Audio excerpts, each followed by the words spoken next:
Selamat siang semuanya peserta KKN Unipa semester dasar 2020-2021.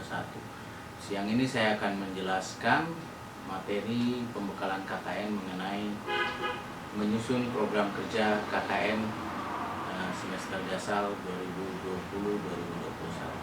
Mari sama-sama kita menyimak materi pembekalannya. Nah, dikarenakan adanya pandemi COVID atau coronavirus disease 19, pemerintah sudah mengambil kebijakan untuk membatasi penyebaran virus tersebut, juga untuk mengatasi dampaknya baik dari segi pelayanan kesehatan dan juga berbagai kebijakan antisipasi dampak sosial ekonomi yang menyertainya. Nah, untuk dunia pendidikan atau bidang pendidikan, Kementerian Pendidikan Kebudayaan telah mengambil kebijakan untuk meniadakan tatap muka proses belajar mengajar dari semua tingkat pendidikan, tak terkecuali adalah perguruan tinggi.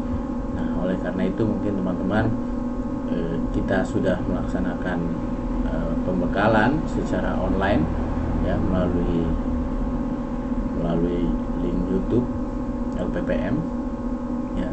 Kebetulan ini hari kedua dan ini adalah materi yang sangat penting ya. Kita KKN tahun ini berbeda daripada tahun-tahun sebelumnya. Kalau tahun-tahun sebelumnya atau semester sebelumnya itu kita biasanya KKN itu ke kampung-kampung. Namun sekarang KKN-nya berdasarkan wilayah tempat tinggal. Nah, dan kegiatannya pun skala tempat tinggal. Kemudian sehingga kita pun harus merubah, tidak merubah sebenarnya, hanya merubah lokasi saja, namun program-programnya tetap ya. Ini kenapa diadakannya KKN, kalau di sini judulnya KKN Merdeka Belajar ya. Merdeka Belajar artinya yang pertama dasar hukumnya atau KKN online ini atau KKN mandiri ini, dasar hukumnya adalah yang pertama surat edaran Dirjen Dikti ya. Kemudian surat edaran Dirjen Dikti nomor 262 tahun 2020 perihal tentang pembelajaran selama masa darurat pandemi. Kemudian adanya surat edaran Gubernur Papua Barat tahun 2020, kemudian surat edaran Rektor Unipa tahun 2020 terkait dengan perkuliahan secara online ya. Tujuan ini sebenarnya topik dan lokasi topiknya itu kita menitik beratkan pertanian, konservasi sumber daya alam dan kebencanaannya ya. Tema besarnya itu adalah pengembangan kemandirian diri dari mahasiswa peserta KKN ya. Nah, pada kegiatan KKN sebelumnya, ini program KKN Unipa ini biasanya terdiri dari 8 bidang program kerja. 8 bidang program kerja itu terdiri dari, yang satu adalah kesehatan, bidang pertama. Bidang kedua adalah administrasi kampung. Bidang ketiga adalah peternakan. Kemudian bidang keempat pertanian. Bidang kelima lingkungan. Bidang keenam keagamaan. Bidang ketujuh pendidikan. Kemudian bidang ke-8 adalah ekonomi sosial budaya ya. Jadi sebelumnya ada 8 bidang. Nah, ini mekanismenya dulu. Saya ceritakan mekanisme. Ya, pertama KKN itu pertama pendaftaran di LPPM ya. Itu sudah kita lalui pendaftaran. Kemudian pembekalan KKN ya. Pembekalan KKN ini sesuai dengan peraturan akademik kita laksanakan kurang lebih 2 hari ya di situ. Ini sampai dengan hari ini kita masih pembekalan. Nah, setelah pembekalan kita akan pembagian kelompok peserta KKN berdasarkan fakultas dan wilayah tempat tinggal. Artinya pembagiannya akan merata. Satu kelompok itu dia akan terdiri dari berbagai macam fakultas ya. Satu kelompok itu kurang lebih 10 orang. Nah, kemudian Jika kelompok sudah terbentuk, silahkan melakukan penyusunan program dan penetapan jadwal kegiatan, namun harus berdiskusi terlebih dahulu dengan dosen pendamping lapangan atau DPL ya. Nanti pada saat pembagian kelompok, kami usahakan ada dosen pendamping lapangannya pun. Kemudian setelah di ACC atau disetujui atau disepakati bersama, kira-kira program kerjanya itu akan dilaksanakan. Nah, apa yang harus dilaksanakan? Pertama adalah tadi, dari 8 bidang ada 1 bidang wajib yang harus dilaksanakan, yaitu bidang keagamaan. Nanti dari bidang keagamaan, teman-teman silakan menyusun ke bawahnya bidang keagamaan itu ada program kerja apa. Misalnya memimpin ibadah tunas ya, atau pengajian begitu ya, mengajarkan belajar ngaji itu. Kemudian ada yang Nasrani bisa membuat pembatas Alkitab atau mengajarkan adik-adik kita untuk mewarnai tokoh-tokoh Alkitab gitu ya. Itu bidang keagamaan. Atau yang terpenting adalah minimal teman-teman dalam 1 hari membaca ayat atau firman Tuhan, kira-kira ayat keberapa, ayat apa, silahkan ditulis, mungkin mau dibikin dalam bentuk poster supaya sebagai pengingat atau penguat iman kita gitu. Kenapa bidang keagamaan menjadi wajib? Karena kita sama-sama tahu kondisi saat ini kita berada di tengah pandemi COVID ya, harus orang-orang yang kita harus memperkuat iman kita gitu. Kemudian ada 3 bidang pilihan. Nah, tadi dari 8 bidang yang sudah dijelaskan tadi, ada teman-teman silahkan memilih 3 bidang. Misalnya teman-teman saya ingin memilih bidang lingkungan, saya ingin memilih bidang pertanian, saya ingin memilih bidang pendidikan. Nah, ini 3 bidang. Lebih daripada 3 bidang ini ya, 3 bidang yang sudah diwajibkan. Misalnya teman-teman lagi mau bikin saya mau bikin bidang ekonomi sosial budaya, silahkan ya. Minimal program kerja yang tersusun saat ini untuk KKN saat ini, per orang itu harus membuat program kerja kurang lebih 20 program kerja. 20 program kerja. Kenapa? 20 program kerja ini dengan estimasi bahwa sesuai dengan peraturan akademik, praktek lapangan itu maksimum atau bukan maksimum, maksimum bisa dikatakan maksimum atau efektifnya mahasiswa akan mengerjakan program kerjanya, efektifnya itu dalam 1 hari adalah 3 jam ya, 3 jam. Nah, kalau pelaksanaan KKN ini akan dilaksanakan kurang lebih 2 bulan sampai dengan 16 Agustus. Sehingga silahkan teman-teman menyusun program kerja, 20 program kerja, kemudian dibagi dengan matriks programnya, waktu pelaksanaannya, silahkan dibuat gitu ya. Nah, 3 bidang ini pilihan, silahkan dari 8 bidang yang tadi. Nah, setiap kegiatan, setiap harinya mahasiswa peserta itu wajib membuat jurnal harian. Artinya di dalam jurnal harian itu akan ditulis, saudara hari ini mengerjakan apa, program kerja apa yang dikerjakan. Nanti akan saya jelaskan bagaimana matriks atau form jurnal harian. Nah, kenapa harus dibuatkan jurnal harian? Jurnal harian ini adalah sebagai media monitoring evaluasi ya. Karena kalau dilihat dari bagian ini, setelah pelaksanaan kegiatan ada 1 bidang wajib, kemudian 3 bidang pilihan. Ini yang garis kuning, ini akan dilakukan evaluasi program atau MONEV, monitoring evaluasi. Nah, ini sebagai jurnal harian ini sebagai bahan untuk MONEV ya. Nah, hasil MONEV itu akan dievaluasi, dipakai untuk evaluasi apakah pola KKN seperti ini efektif atau tidak. Nah, itu kita akan mengupdate terus ya. Nah, kembali ke jurnal harian. Jurnal harian ini setiap harinya harus dilaporkan kepada supervisi. Nah, itu kembali lagi kepada masing-masing kelompok ya. Masing-masing kelompok ingin teknis pelaporannya kita kembalikan lagi kepada supervisi atau dosen pendamping lapangan, ya. Apakah nanti keputusan dosen pendamping lapangan jurnal hariannya dikumpul setiap minggu atau setiap hari. Nah, pengiriman jurnal harian ini bisa melalui secara online, ya. Seminim mungkin kita menghindari tatap muka, ya, secara online. Sehingga ketika kelompok sudah terbentuk, maka diharapkan langsung menentukan siapa ketua kelompoknya, siapa sekretarisnya, ya, untuk segera membuat grup dalam WhatsApp, ya. Nah, ini untuk jurnal harian masing-masing orang, ya, itu digunakan untuk proses penilaian juga dari supervisi, sebab nanti penilaian itu akan nilai akan masuk kepada LP2M, LPPM dari supervisi, ya.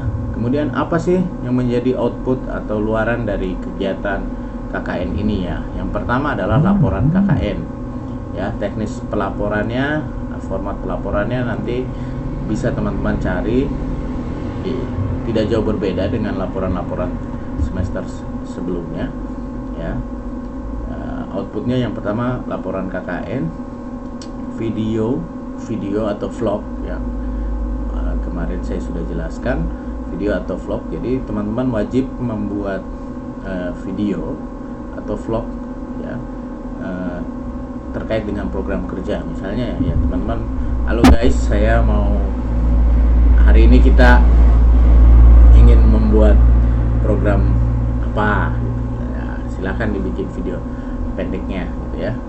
Nah, itu nanti video itu akan dikumpulkan kepada LPPM. Kemudian atau misalnya teman-teman ada yang membuat poster, silahkan poster terkait poster informasi ataupun media pembelajaran, silahkan.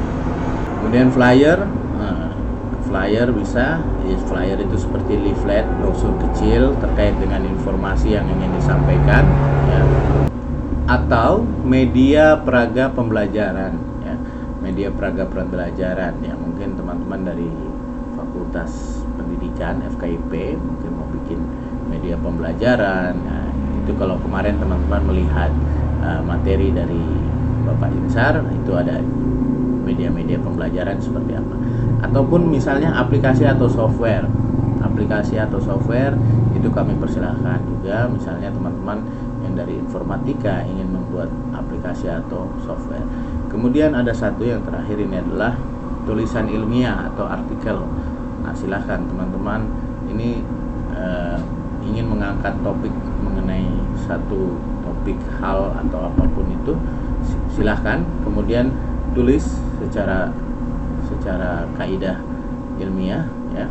Atau misalnya mau pengumpulan datanya data-data sekunder, begitu, ya, itu bisa dilakukan, bikin dalam satu tulisan ilmiah. Setelah itu bisa dikonsultasikan kepada dosen supervisi, ya. Oke. Kemudian saya sebelum lanjut ke materi yang berikut, saya ingin menjelaskan bagaimana dengan yang di luar kota Manokwari, ya. Kalau yang di luar Manokwari tetap dia melakukan kegiatan KKN di wilayah dia tempat tinggal. Nah, tetap patokannya ini 1 bidang wajib, 3 bidang pilihan, ya. Silahkan teman-teman menentukan atau memilih program kerja atau bidang program kerja, ya. Tuh.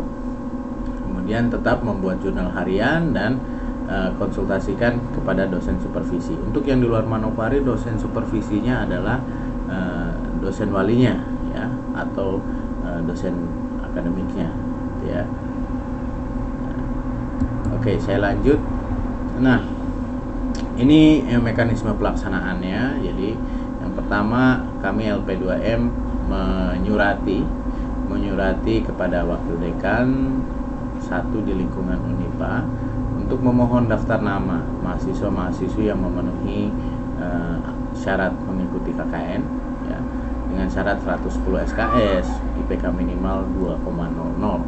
Ini sesuai dengan peraturan akademik Unipa. Nah, kemudian akan ada surat balasan dari Wakil Dekan 1 atau Dekan kepada LP2M ya. Nah, itulah kita menjadikan dasar ketika teman-teman melakukan pendaftaran ulang. Kita selalu menanya apakah namanya ada di daftar atau tidak. Nah, itulah menjadi dasar kami dari surat Wakil Dekan 1 ini. Nah, kemudian LP2M juga akan menunjuk dosen pendamping lapangan ya dari masing-masing fakultas. Kami menyurati kepada fakultas masing-masing memohon perwakilan dari setiap fakultas dosen pendamping lapangannya. Nah, dosen pendamping lapangan ini ia akan mendampingi satu dosen pendamping lapangan. Dia akan mendampingi 2 kelompok ya. 2 kelompok. Ini. Satu kelompok ini kalau kita lihat pembagian kelompok berdasarkan area tempat tinggal dan plus kurang lebih 10 individu per kelompok ya. Jadi satu kelompok kurang lebih 10 orang. Gitu. Saya lanjut. Nah, pelaksanaan kegiatan KKN Mandiri ya, KKN Merdeka. Yang pertama yang tadi saya sudah jelaskan, peserta KKN itu dia harus mengambil satu program keagamaan yang itu wajib ya, wajib ya. Kemudian dia koordinasi secara online dengan dosen pendamping lapangan ya, dosen pendamping lapangan terkait tadi programnya gitu ya. Program ada 3 bidang ya, ada 3 program bidang, maaf ini bidang ya. Jadi kurang lebih mahasiswa akan koordinasi dulu, susun 20 program kerja ya, 20 program kerja, kemudian koordinasi dengan dosen pendamping lapangan. Jika disetujui langsung dia mahasiswa harus membuat matriks program dan jurnal harian ya. Ini kemudian dari sini dia tetap harus melaporkan secara online ya. Secara online artinya bisa melalui WhatsApp atau SMS begitu ya. Nah, dosen pendamping lapangan ini memiliki tugas yang pertama mendampingi mahasiswa dalam menyusun rencana kerja atau rencana program ya. Kemudian memonitor dan mendampingi mahasiswa dalam pelaksanaan KKN di lapangan ya. Itu. Kemudian membantu memecahkan permasalahan yang dihadapi mahasiswa dalam pelaksanaan KKN, kemudian membimbing mahasiswa dalam menyusun laporan nanti. Kemudian yang terakhir adalah memberikan nilai kepada mahasiswa berdasarkan aktivitas lapangan dan laporan KKN ya. Itu. Kemudian di sini ada ada poin kelima, ini wajib ya. Wajib itu yang pertama teman-teman wajib membuat laporan akhir kegiatan. Laporan akhir kegiatan atau laporan KKN. Jadi masing-masing individu dia punya program kerja, 20 program kerja, dia wajib membuat laporan, kemudian dia serahkan ke sekretaris kelompok. Ya, sekretaris kelompok dia akan merekap semua laporan individu, rekap menjadi satu laporan kelompok.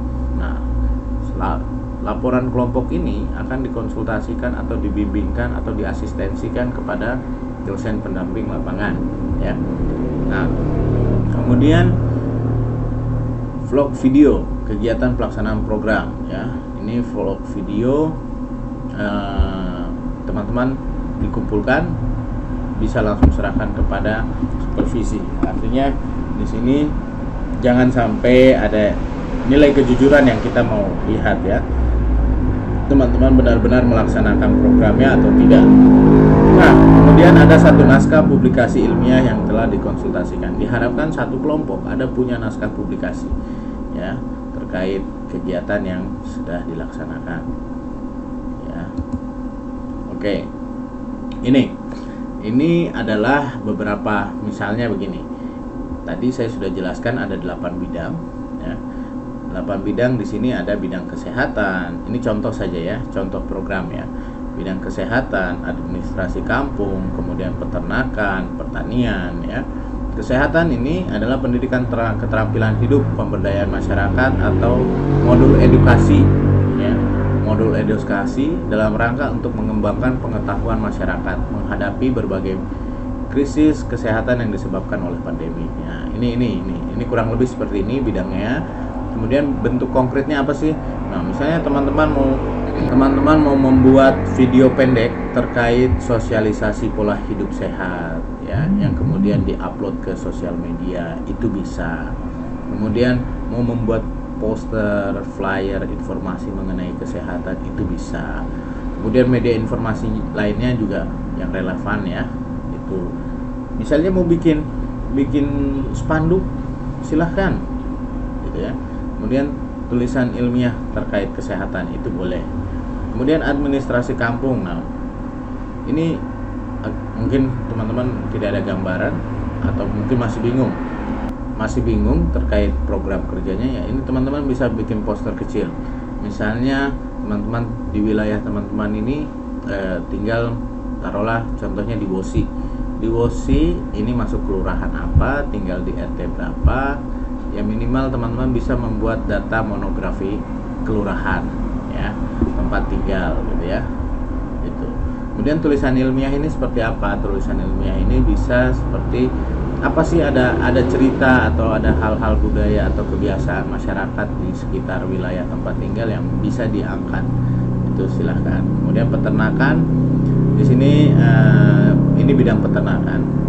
Pendidikan keterampilan hidup, pemberdayaan masyarakat ataupun modul pengembangan keterampilan masyarakat dalam rangka pengembangan pengetahuan di bidang peternakan. Nah, di sini seharusnya pertanian ini ya. Di sini kalau pertanian, peternakan itu sama seperti misalnya teman-teman mau membuat informasi buku modul bagaimana merawat kucing atau ciri-ciri kucing yang tidak sehat, berbahayakah memelihara kucing. Nah, itu silakan dibuat, bisa itu ya, supaya ada informasi kepada masyarakat.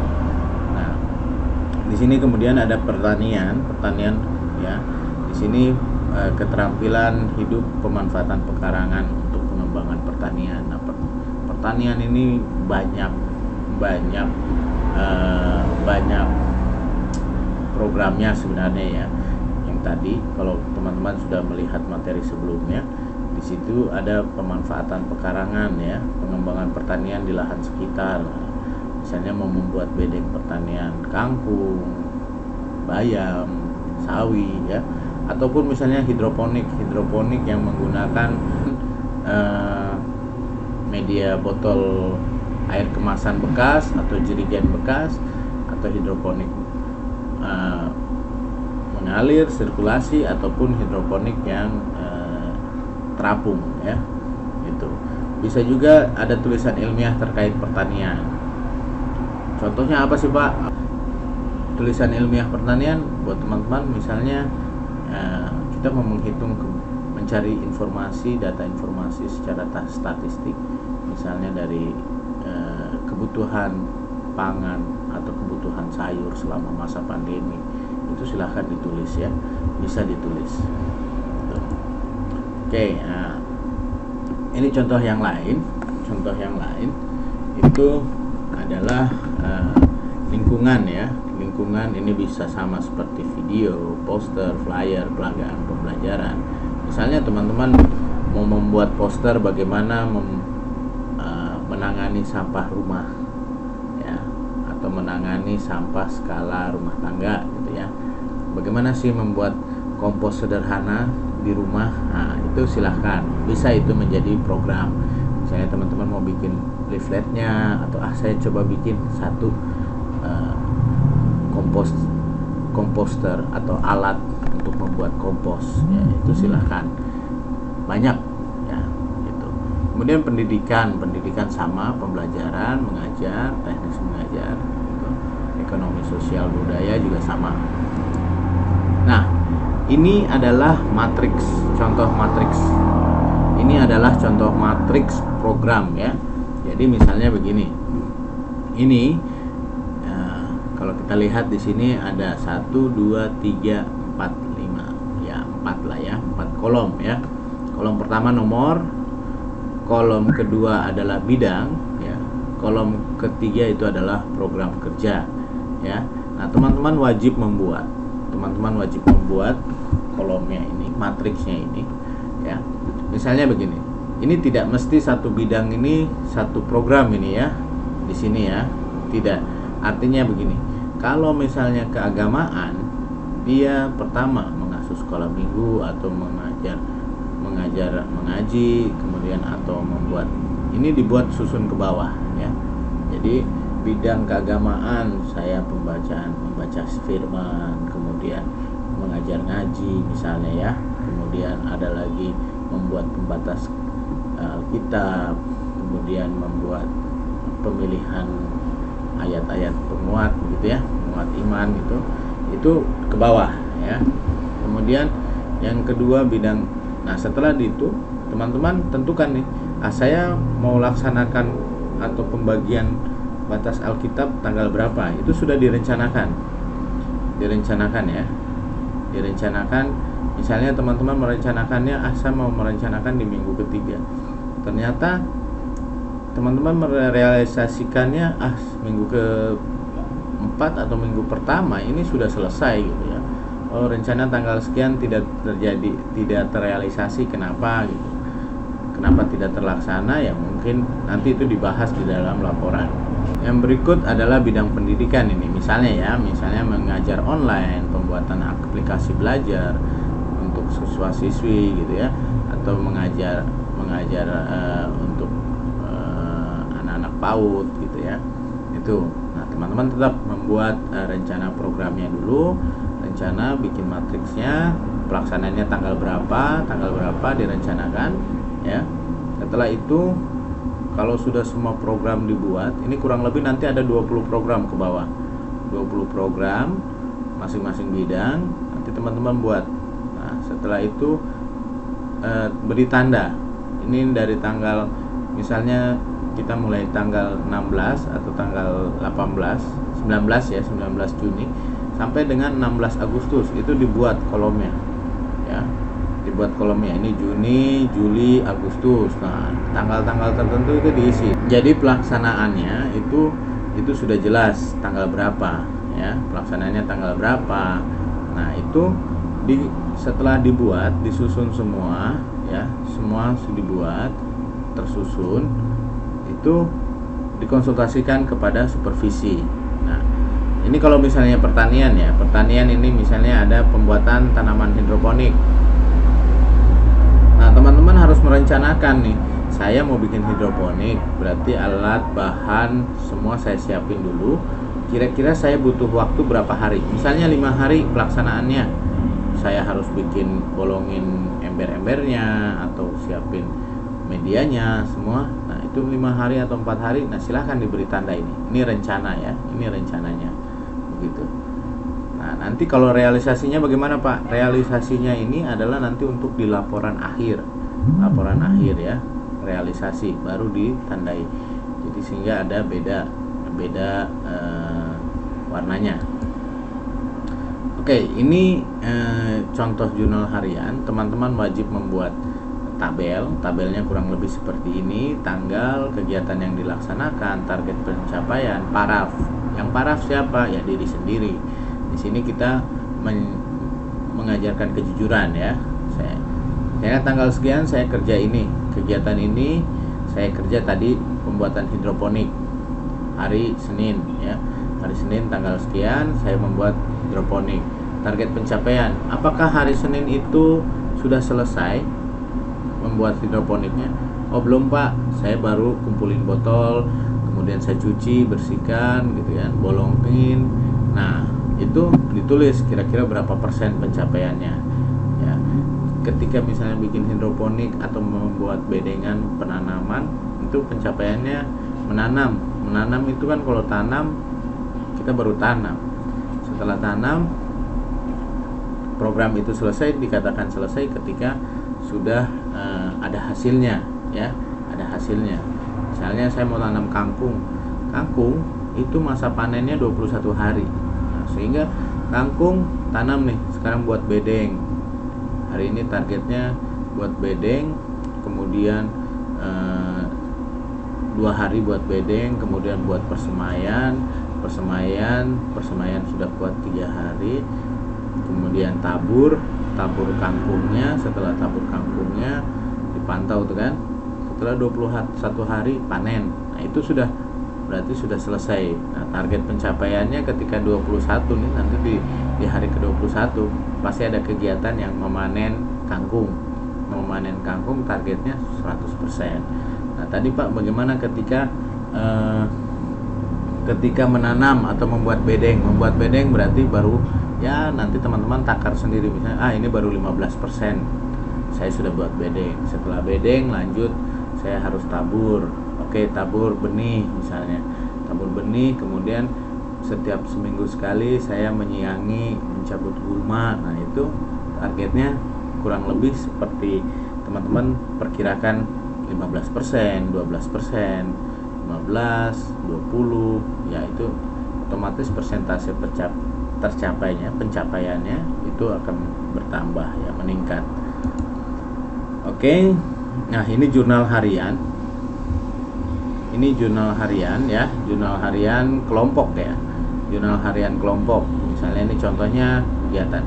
Nah, jadi masing-masing individu itu harus melaporkan matriksnya kepada supervisi, setelah itu mengumpulkan kepada ketua dan sekretaris ya, ketua dan sekretaris. Kemudian jurnal harian pun harus diinformasikan kepada sekretaris. Tugasnya sekretaris nanti merekap nih kegiatan nih, topik kegiatan, bentuk kegiatannya apa, misalnya saya wawancara atau saya diskusi gitu ya dengan masyarakat terkait penyuluhan pola hidup sehat dan bersih gitu kan. Kemudian penanggung jawabnya siapa? Nah itu kita sendiri yang menulisnya, kita sendiri yang membawa materinya kan, penanggung jawab. Misalnya penanggung jawabnya Kurniawan Suhari. Nah jadi si Kurniawan Suhari ini dia punya kegiatan, topik kegiatan saya mau penyuluhan bidang kesehatan ya.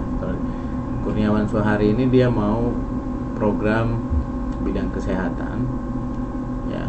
Programnya itu cara mencuci tangan yang baik ya. Bentuk kegiatannya dia mungkin ceramah atau langsung praktek gitu ya. Itu. Kemudian penanggung jawabnya berarti si Kurniawan Suhari. Pesertanya siapa? Apakah orang tua di sekitar wilayah atau anak-anak kecil di sekitar wilayah tempat tinggal gitu ya. Terus targetnya bagaimana? Tercapai 100%, atau misalnya tidak tercapai atau tidak terlaksana. Kenapa? Karena nggak ada yang mau datang. Nah itu silahkan dibuat dalam jurnal harian. Nah setelah dia buat hari per hari ini bisa langsung dia kirim ke sekretarisnya atau sekretaris kelompok atau ketua kelompok, untuk nanti ketua kelompok dan sekretaris mengkompilasi semua program gitu ya. Itu oke, mungkin dari saya sekian. Nah yang teman-teman harus ingat adalah saya kembali lagi, untuk yang di luar Manokwari tetap sama. Jadi kegiatan KKN ini dia tetap programnya individu. Misalnya begini, kemarin ada pertanyaan ketika, Pak bagaimana kalau kelompok punya program kelompok, kemudian